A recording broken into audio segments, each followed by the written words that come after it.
very suddenly, my whole world changed.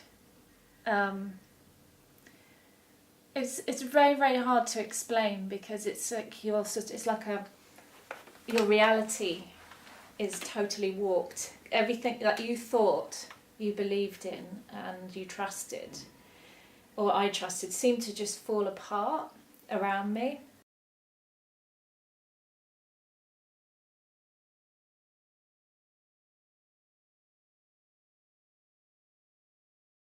I'm 43 now, and when I was 17, I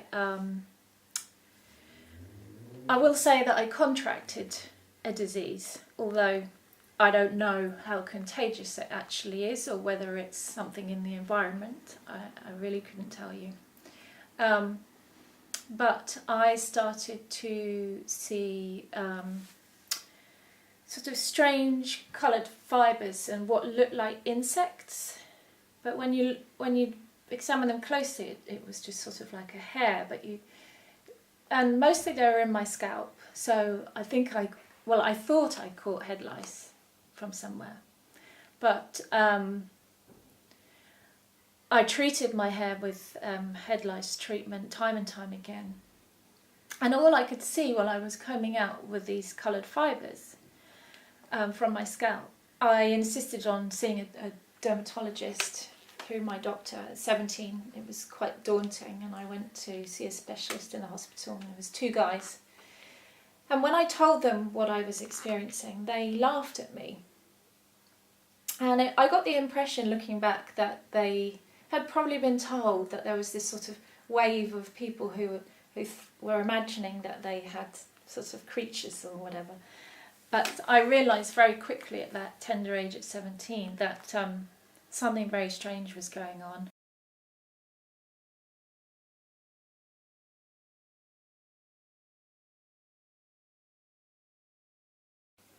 Absolutely not. No, I mean, it's been a very isolated experience.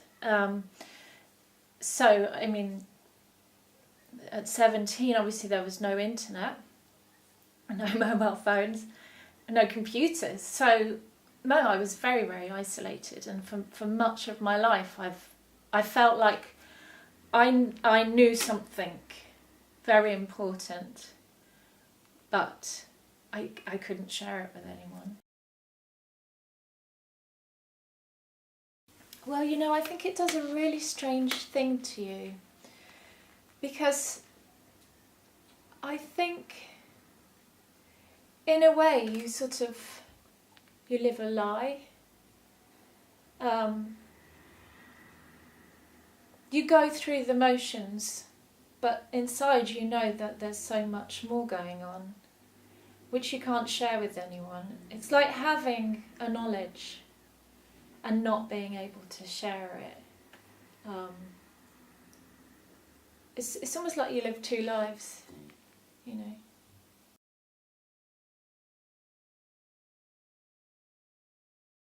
Years later, when I eventually discovered what it was, the Morgellons disease, when I was 39 or something,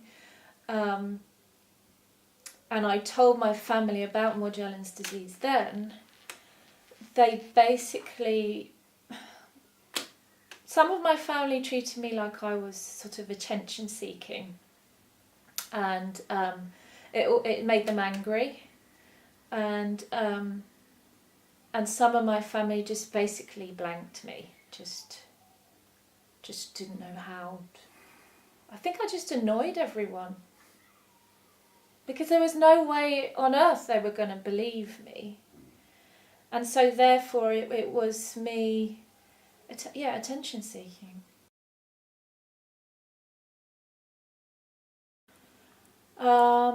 Yes, there is very little scientific work done on it. The CDC did a report a few years back, but it was very flawed.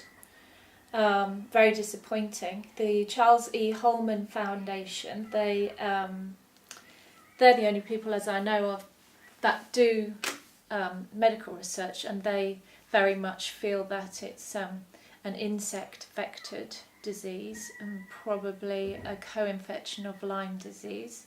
So a lot of people that have Morgellons disease also are positive for Lyme disease. But personally, I do believe that it's insect vectored, but I also believe that it's because it's in the environment and therefore the insects have it.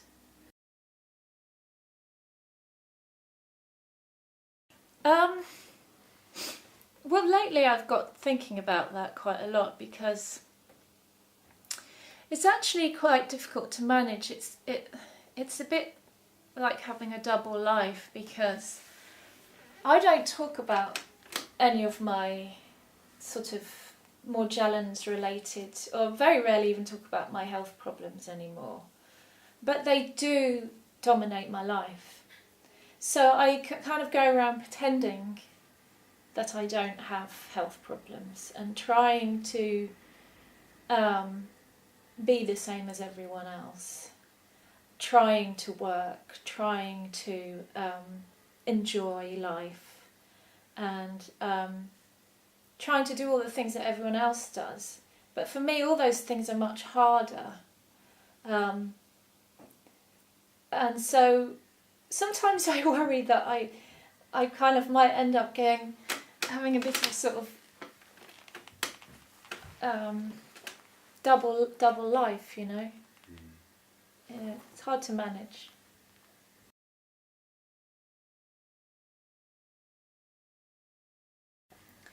Ultimately, I suppose it would have to be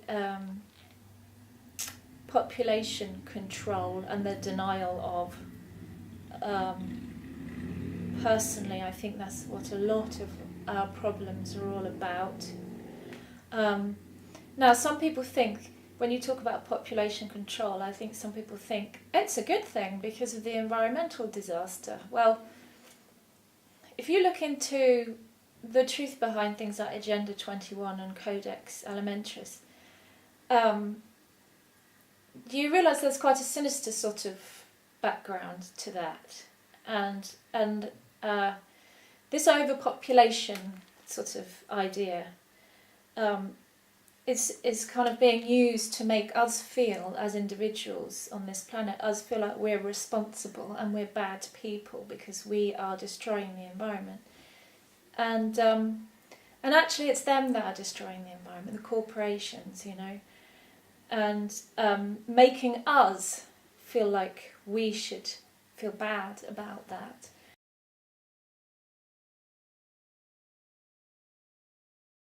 Okay, so cancer. I think we're being lied to about that, blatantly. And like I said, the depopulation program, and I think that the depopulation program is being infiltrated in so many different ways, but my specific interest, I suppose, is through disease and germ warfare. And not necessarily germ warfare between different militaries in different countries, but germ warfare from one governmental organisation to its own people, and being able to control its own people through disease. Because if you take people's health down, you have control over them, you know.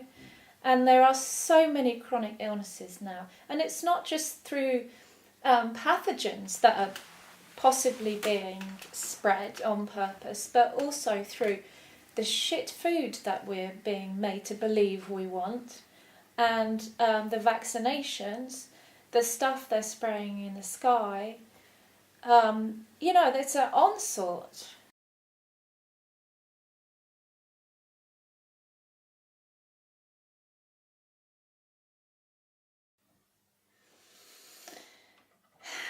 One thing.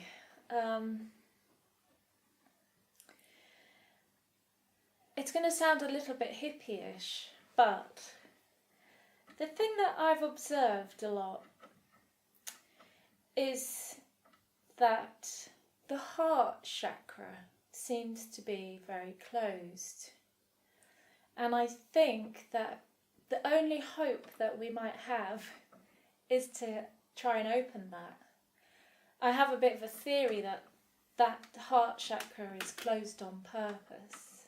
I don't know how or who, but I think if that could be opened, that energy centre, and that energy could flow, I think the heart has a tremendous power. And I'd read quite a lot of information on the magnetic energy of our hearts and how they interact with another person's energy and how powerful that can be. And so I just got to thinking, you know, I don't feel like I can change any of these external situations in the world right now. Maybe I just feel disempowered, but I think that perhaps it should start from within.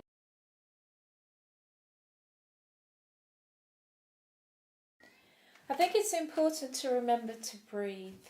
I mean, everybody says that, but oxygen is so important. I have a lot of anxiety issues related to my health. And if I forget to breathe, then I'm in trouble. I mean, truly breathe, you know, and be still. And maybe even prayer. I'm not a religious person, but I do believe in the power of thought manifest and positivity. But I guess ultimately just to remember that it's all just a dream. Really.